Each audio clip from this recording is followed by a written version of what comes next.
नमस्कार दोस्तों, स्वागत करता हूं मैं आपका रिसर्च एम पर। आज हम बात कर रहे हैं एक बहुत ही इंपॉर्टेंट और हिस्टोरिक डेवलपमेंट की। इस वीडियो को लास्ट तक जरूर देखें क्योंकि इसमें मिलती है आपको बहुत ही इंपॉर्टेंट अपडेट।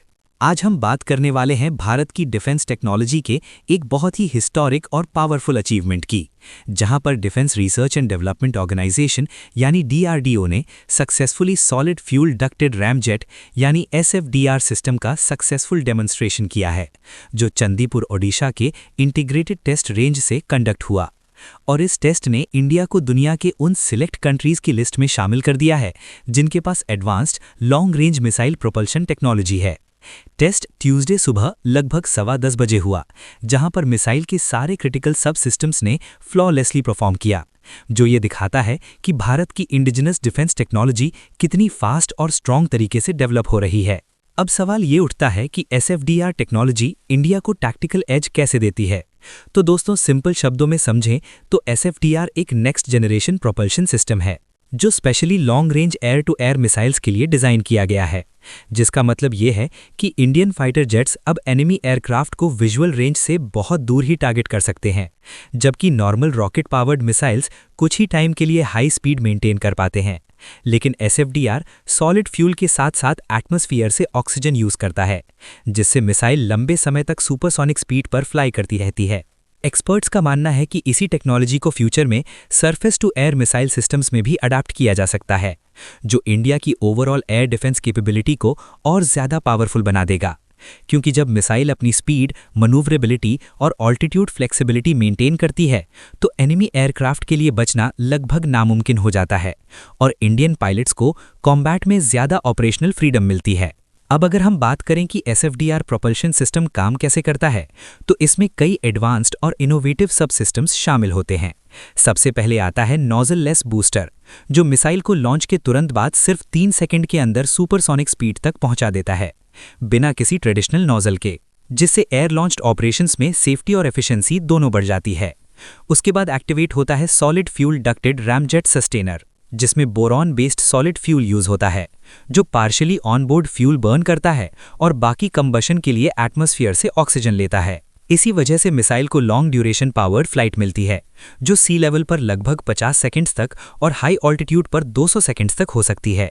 फिर आता है हॉट गैस वाल्व, जो स्पीड और ऑल्टीट्यूड के हिसाब से कंबशन गैसेस को रेगुलेट करता है, और इसमें कार्बन कार्बन कॉम्पोजिट्स और टंगस्टन कॉपर एलॉयज जैसे एडवांस्ड मटेरियल्स यूज होते हैं, जो पूरी तरह से इंडिया में ही डेवलप किए गए हैं। इसके अलावा चीक माउंटेड एयर इनटेक्स होते हैं, जो हवा को एफिशिएंटली कंप्रेस करते हैं ताकि कंबशन लगातार चलता रहे। साथ ही मिसाइल में एडवांस्ड ऑनबोर्ड सिस्टम्स होते हैं, जैसे radio frequency seekers, inertial navigation systems, jam resistant data links और हाई टॉर्क एक्चुएटर्स, जो टारगेट को एक्यूरेटली ट्रैक और हिट करने में मदद करते हैं। मिसाइल के अंदर एक फ्रैगमेंटेशन वॉरहेड होता है, जिसमें प्रॉक्सिमिटी फ्यूज लगा होता है, जो फास्ट मूविंग एरियल टारगेट्स के खिलाफ मैक्सिमम डैमेज एंश्योर करता है। अब बात करते हैं कि SFDR एयर कॉम्बैट में गेम चेंजर क्यों माना जा रहा है। तो दोस्तों, ये मिसाइल्स 50 किलोमीटर से लेकर 340 किलोमीटर तक के रेंज में हाईली मनूवरेबल टारगेट्स को एंगेज कर सकती हैं और मैक 2 से लेकर मैक 3.8 तक की स्पीड से फ्लाई करती हैं। ये मिसाइल सी लेवल से लेकर 20 किलोमीटर तक की ऑल्टीट्यूड पर ऑपरेट कर सकती हैं और वर्टिकली लगभग 10 किलोमीटर तक मनूवर कर सकती हैं। इसका मतलब ये है कि चाहे एनिमी एयरक्राफ्ट कितना भी तेज हो, कितनी भी तेज डायरेक्शन चेंज करे या कितनी भी हाइट पर फ्लाई करे, उसके बचने के चांसेस बहुत कम हो जाते हैं और इंडियन फाइटर जेट्स को एरियल कॉम्बैट में डिसाइसिव एज मिल जाता है, जो मॉडर्न वॉरफेयर में बहुत ही क्रिटिकल फैक्टर होता है।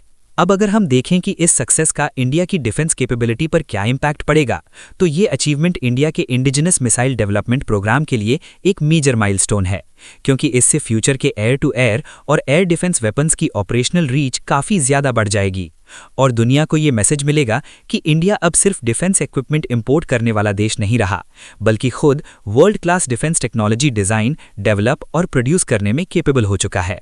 डिफेंस मिनिस्टर राजनाथ सिंह और DRDO chairman Sameer V Kamat ने इस अचीवमेंट पर पूरी टीम को बधाई दी है और इसे भारत की स्ट्रैटेजिक और टैक्टिकल मिलिट्री कैपेबिलिटी को और स्ट्रॉन्ग करने वाला स्टेप बताया है। ओवरऑल अगर देखा जाए तो SFDR सिस्टम का सक्सेसफुल टेस्ट भारत के लिए सिर्फ एक साइंटिफिक अचीवमेंट नहीं है, बल्कि ये नेशनल सिक्योरिटी, सेल्फ रिलायंस और आत्मनिर्भर भारत मिशन की तरफ एक बहुत बड़ा कदम है। जो फ्यूचर में इंडियन एयरफोर्स को और ज़्यादा पावरफुल बनाएगा, दुश्मन देशों के लिए स्ट्रॉन्ग डेटरेंस क्रिएट करेगा और भारत को डिफेंस टेक्नोलॉजी के ग्लोबल लीडर्स की लिस्ट में और ऊपर ले जाएगा। और यही वजह है कि ये अचीवमेंट हर भारतीय के लिए गर्व की बात है, क्योंकि ये दिखाता है कि हमारा देश साइंस, टेक्नोलॉजी और डिफेंस इनोवेशन के फील्ड में दुनिया के बेस्ट नेशंस के साथ खड़ा होने की ताकत रखता है। ऐसी ही इन्फॉर्मेटिव वीडियो के लिए लाइक करें, सब्सक्राइब करें हमारे YouTube चैनल को। Thank you for watching our video.